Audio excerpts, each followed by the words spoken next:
Janille, and this is my husband Sourena, and welcome to My Lover Reads. Hey everyone. Okay, so we are on to our third video on Wheel of Time, The Eye of the World by Robert Jordan. I am 3/4, no, that's a lie. 30%. Refresh. I am 30% of the way through, 31% actually, of the way through the book. And yeah, so I'm excited to talk about this section. It's definitely picked up a lot. Well, it's picked up. It's not early maybe on not in the book, a lot, but, yeah. but I mean, don't they say this is like one of the slower books in the series? One of the slower, one of the more like classically adventure going from point A to point B kind of things. And yeah. I can see that, yeah. So I read from page 162 to 236 for this portion. And yeah, okay, so what should I start with? What basically happened? Yeah, go for it. All right, well, let me see. From what I remember, they arrived at Terran Ferry. That's where it set off, yeah. And then they crossed on the ferry or whatever on the water, and then Moraine like destroyed the boat so that the guy who like brings them over couldn't bring anyone else, and that was like Rand and everyone was like, whoa, like they were all like, whoa, she like yes, Moraine is nice and like they like her, but she's also an Aes Sedai and she's also gonna get the job done, and I think she's like, there's no messing around with Moraine. Yeah, so she destroyed the boat, and then they make it to an inn where Moraine and Lan go by different names. I think Alice and Andra or something. And so obviously they're hiding their identity. Like Lan is so specific. He's like, tell no one that she's an Aes Sedai and I'm her warder. Tell no one. Speak of it to no one. Trollocs, don't mention them. The Drakkar thingy, don't talk about it. He's like very specific. Do not talk about why we're here, anything, nothing. Yeah, he's the embodiment of that email you send like staff where you're sending an email and you're like, do I need to go over all this again and explain everything? No, they know. They might forget. Someone might forget. I'll just write everything in detail. He's so specific. Honestly, I really like Lan. He's one of my favorite characters so far. He kind of reminds me a bit of me. Yeah. I don't know. But he's so specific. And that's important, and I'll get to that in a second. But so yeah, they get there and they're not telling anyone like who they are, what the deal is. It's obvious that they've stayed at that same inn before because the innkeeper and all the people know like Mistress Alice and whatever. So then Moraine and important thing. Sorry. I'm kind of like a little bit scattered about the order of how things like. We'll get all everything. But an important thing is that when they're traveling to Terran Ferry, they stay in like a little cave at one point, and this is where Moraine and Egwene are in there, and Moraine is speaking to Egwene about how she is going to become an Aes Sedai, and she says to Egwene, like, even if you didn't want the magic or whatever, it would have come to you. Like, Egwene has this like natural ability in her. And so like then they do this thing with like a purple, I think it's like a purple light, and like Egwene is able to make the light come up on her own, and Egwene is like, Rand, did you hear that? I'm gonna be an Aes Sedai, and I'm like fed up with Egwene by this point already. So I'm just like, that's nice for you, Egwene. I feel like Rand, where I'm just like, I don't care. But and then also, funny enough, and this kind of leads into like one big comment I wanted to make. I made some notes, but Egwene stops braiding her hair. I guess she had this braid, and then Rand is all upset, and he's like, you waited for so long to be able to braid your hair, and now you're gonna be an Aes Sedai and you don't braid it anymore. Rand is a bit of a hick. Yeah, Rand is just also like, I'm like, that's what you're choosing to focus on, Rand? Like, there's a lot bigger things going on than whether or not Egwene is braiding her hair. There's things that you didn't know existed until now. They're trying to murder you.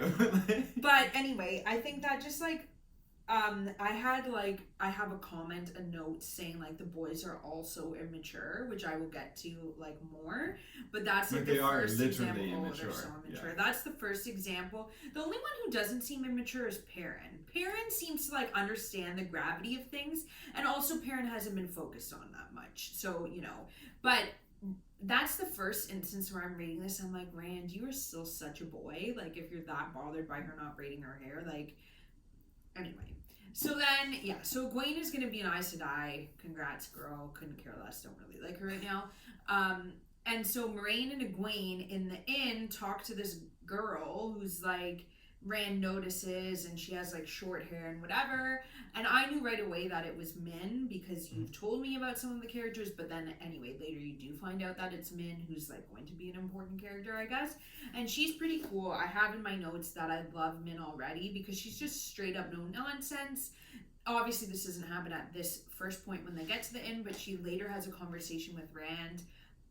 And Min, I guess, has this like type of sight thing where she can see like images around people. So like around Rand, she tells him like what she's seen around him and like the different light and energy she's seen around them as a group. And Rand is just like not wanting to believe it. And Min is like, well, I'm going to see you again soon because... And he's like, well, yeah, we're going to be passing back through this inn probably again. And she's like, no, like, I'm going to see you again soon. And Rand still doesn't, like, want to believe it. And Min is kind of just like, whatever, believe what you want to believe. She's used but, to like, getting this reaction. What's happening. And she was cool. Like, I was like, Min's awesome. I was like, I'm intrigued by her. So then a long time is spent. This is why, like, a lot happens in each section that I read, but then at the same time it feels like nothing happens because pages and pages were spent on them having a bath. And like Perrin, Rand, and Matt in the bath, just having a bath. Like, and I'm like, okay, cool. Like, I get that they are like tired and like dirty, but it felt like a lot of time. And comparatively, like, to the number of pages of the book, obviously not that much time is spent on the bath, but it feels like a lot. Yeah. And then even, like, them getting into their bedroom and having a meal, like, it feels like a lot of time was spent describing that, like, like that, winding down period. But anyway, one of my favorite parts is when they're in the bath and then the person... whatever, the guy who works at the inn who's preparing the bath for them starts like asking them some questions. And Matt is like fully about to start telling this guy about the Trollocs.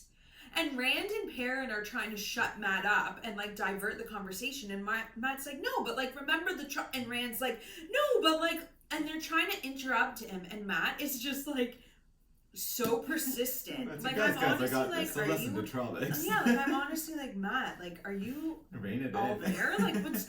And then Lan busts in, and he's, like, deflects the conversation, and then the guy who works for the inn leaves, and Lan is like, are you kidding me? I gave you specific instructions. Like I said, do not mention these things. Like, what didn't you understand about that?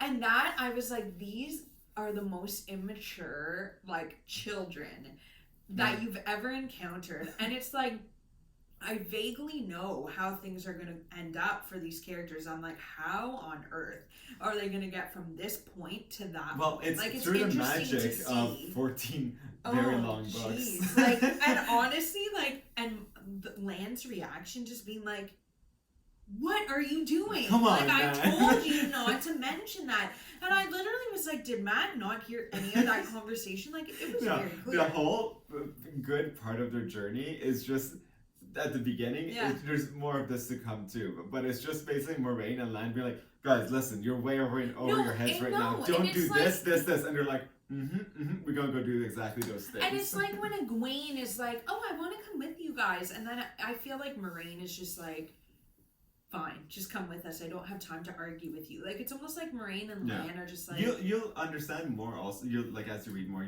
I don't want to spoil anything, but you'll get to parts where you'll be like, oh, okay, that's why Moiraine was like, yep, you come with us. Yeah, I know Egwene is going to be significant, but...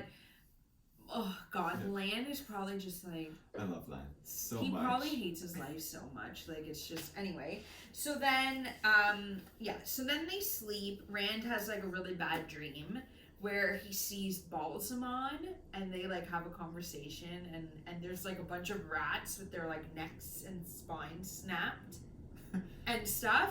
And then Rand wakes up, and he's, like, shook by the dream.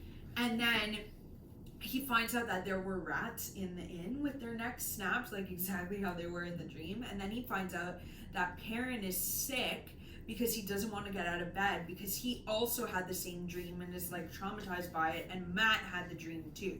So the three of them had this dream about Balsamon, who I think is the dark one and or is pretending to be the dark one, but is obviously a bad guy, like clearly a villain. Was it the fiery ice that gave it away, or does he have those? Has it not that been described? I don't know. Never mind. Maybe I missed it.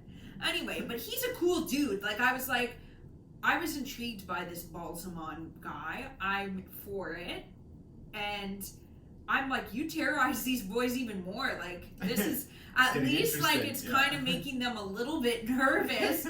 Like, yeah, I liked it. Didn't they kind of like brush it off? Do what Perrin is more dealing with? Be like, no, guys, Perrin's that's like, weird. Guys. And then they decide to tell Tom Marilyn, the Gleeman, about this and ask him if they should tell Moraine. And I'm like, I think you should tell Moraine. Guys, like, I don't know what this Gleeman, and Tom is like, no, don't tell Moraine. But I'm like, I'm pretty sure like that's a big deal. It's like some huge coincidence that you all three had the same dream and the Trollocs were after you. Like, I think you should probably tell Moraine. Like, I think you can at least somewhat trust her.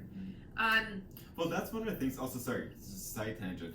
I really like about the series, and like, let me know if you pick up on this more and more as you go too, or pick up on the same tone that I thought I was picking up on. Where like, there's actually a lot of like horror like elements where I'm like, this is like legit scary. Even as you progress and they get more powerful, there's still a lot of sequences, even later in the books, where like this is like actually kind of like reads like a horror almost. Yeah.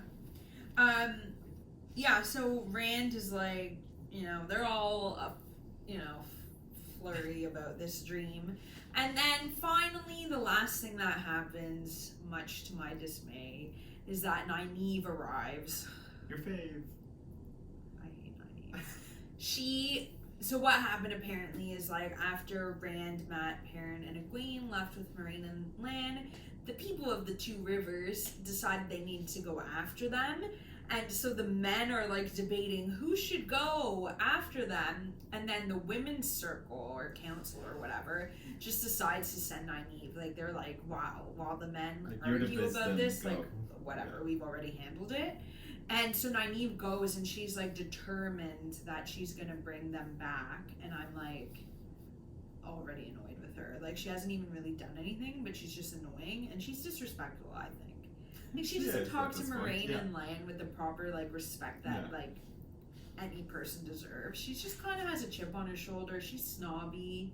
She thinks she knows everything. It's she was like the biggest you're deal gonna in bring her them little back. village. Like you're gonna bring them back. What if they don't want to go back?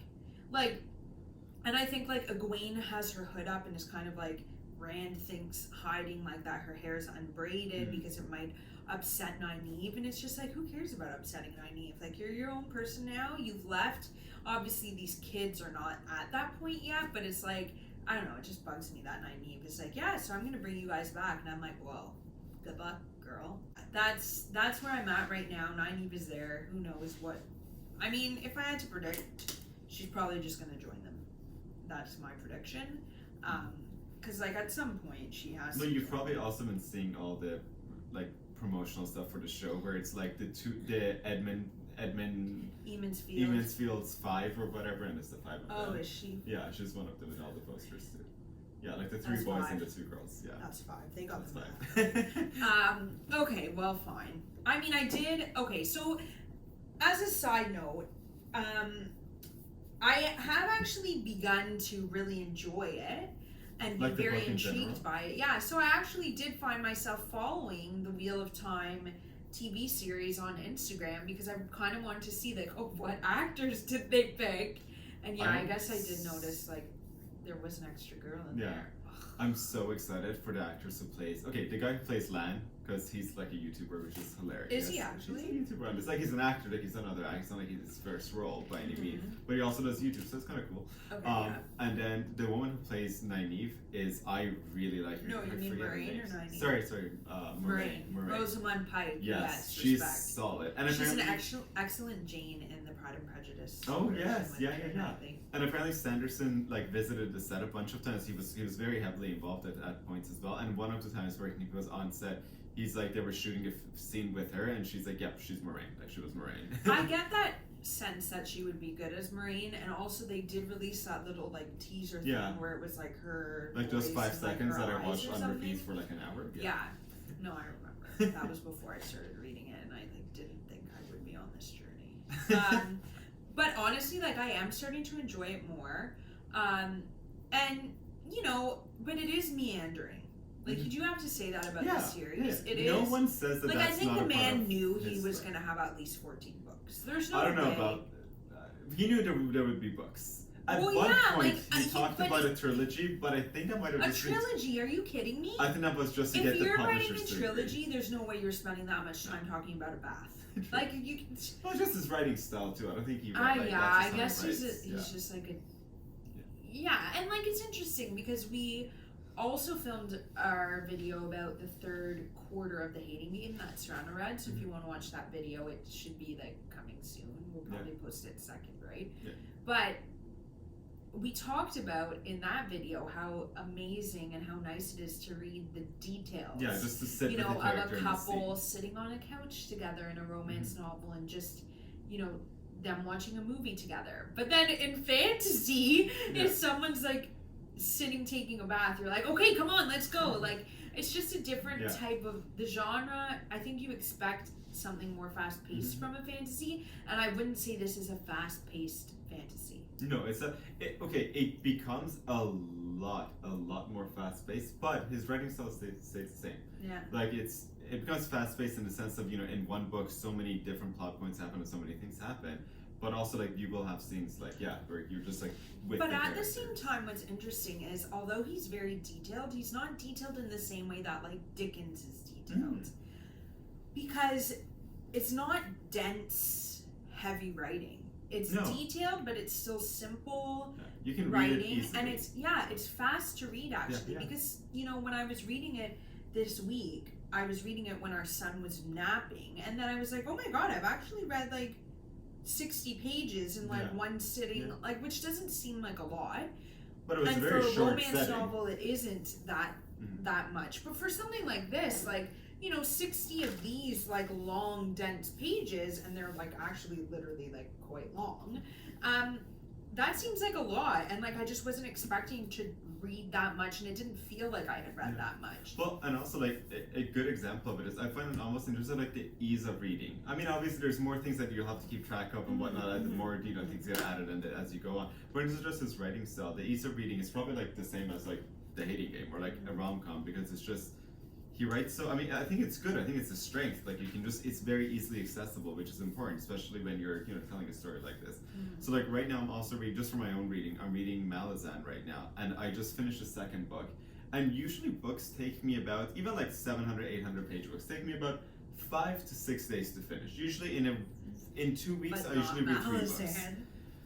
It took like 3.5, 4, almost a full month to read the second book. I'm like, oh, and it's great, like I love it. But I was like, oh my god, whereas this, like I'm breezing through it. Real time, I like went through it fairly quickly, but yeah, like it's like I said, it's very accessible, which is nice. And yeah, it is a faster read than I expected it to be for sure. But then I also wanted to just read, it's like one sentence that I really liked towards the very beginning of this 10% that I read. The line is, there must be a difference in what you saw, it seemed to him, depending on whether you sought adventure or had it forced on you. I really liked that line because it's Rand thinking about how Egwene seems so excited because she's the one who joined this adventure and went after it, whereas like Rand, Matt, and Perrin are kind of like a lot less enthused about it because it was forced on them and they had to leave and they were told that they had to. So I thought that was like a really interesting perspective. Like I had never thought of it that way. You know, when reading books, like, does this character have adventure forced on them, or do they go off and look for the adventure, and how does that change their level of enthusiasm for what happens? Like, I feel like Rand, there's many parts towards the end of this section that I read where Rand feels like his head is just going numb. Like, it's not like he has a headache. He just feels this like numbness in his mind, which I think is him going a little bit like yeah, because like based on the prologue, obviously Luce Theron was having some mental strain and like killed his... And also Balsamon says, like, I was the one who possessed Luce Theron to kill his family. So, whatever. Maybe there's some type of possession going on. I don't know. But Rand feels like his head is, like, numb. And I think Rand is, like, he's not here for the adventure. Like, he's like, I really just want no part in this. Like, I just want to sleep for 10 days. I kind of feel like. Yeah, well, even Robert Jordan in interviews had said, like, he's like, you know, I wanted this to be kind of like a realistic approach to something like this landing on someone's lap. Where it's like, like, if someone came to your town and was like, I have an adventure for you, you'd probably be like, cool, I'm gonna buy you a beer and sneak out the back because you're out of your mind. Yeah. Like, and yeah, like, finding out everything that you've heard about in stories is real is like a weird thing. And I feel like that's why I'm having a disconnect with Egwene, because she's too excited about all of it. Is she gonna have a moment where she crashes and it all hits her like, oh my god, this is actually happening? You know, maybe, where the weight of it just hits her. Yeah. Any specific likes or dislikes you wanted to bring up that you didn't bring up? I wasn't clear enough about Egwene and Nynaeve, got it. Likes, just like the Lan, really. Yeah, I do like Lan, and I like well. Min. And Min, nice. I like Min, and I like Balsamon. Bring on more of that. I was into that. I was like, I specifically want Matt to have, like, the fear of God thrust on him. Okay. Matt is just like a child, but I really like Matt, actually, because he's the comic relief. Like, and you need that in a story like that. So I actually like Matt, but he's immature. I don't think I could stand too much of Matt. Okay, it's like, one of my qualms, this is a digression, but one of the things I'm not too fond of in the character Iron Man is that, I've said this to you, he's so immature. Okay, in the last few Avengers movies, like, he had more, like, and he had a daughter, and he had more responsibility. He progresses throughout that. But it used to bug me so much that he was just, like, constantly making jokes, and maybe this is like a Robert Downey Jr. thing, but it worked for the character. Yeah, but he was constantly making jokes, and I'm kind of like, okay, we get it. Wow, so sarcastic. But, like, there's things at stake. And I just couldn't take it after a while, and it started to grate on me. I really liked Iron Man at first, and then I was like, I don't like him. I'm really getting annoyed. And you did 360. By the end, I feel like you're like, sure, I like yeah. it. But what I'm saying is, like, if Matt continues on like this, I will get annoyed, and I will have that feeling of, like, okay, we get it. Like, wow, you're hilarious, but not really. So I feel like he needs to, like, he will not. No, I know he becomes like a fan favorite too. So, but I'm finding him comical right now. But I do, like, want him to. Yeah, for anyone else, like, who's, if you're doing like a read along, or if you're basing it around this part of the story, and you're like, oh, Matt's kind of annoying. They did a poll, and like the number one like fan favorite is Matt, and it's not because he stays as he is right now. I think like Lan or Moraine or something like that. Yeah, Lan or Moraine. But Matt is number one. Matt's number one in the fan. Number one favorite character. In most fan polls have Matt ends up number one. That's a. I am excited to see how that comes about. But yeah, so I think that's basically covered it. And yeah, looking forward to reading more and coming back next week with another assessment of an additional 10% of The Eye of the World. So if you like this video, please feel free to like and subscribe and comment. We love reading your comments. We love interacting with people in and comments, me particularly, I love reading the comments of, like, huge fans who are, like, telling me why I'm wrong about hating Nynaeve. Like, I appreciate that. It does make me think about her a little bit more, but, like, unfortunately I still dislike her right now. But I am hopeful that will change. So yeah, anyway, looking forward to seeing you all next time. Bye! Bye!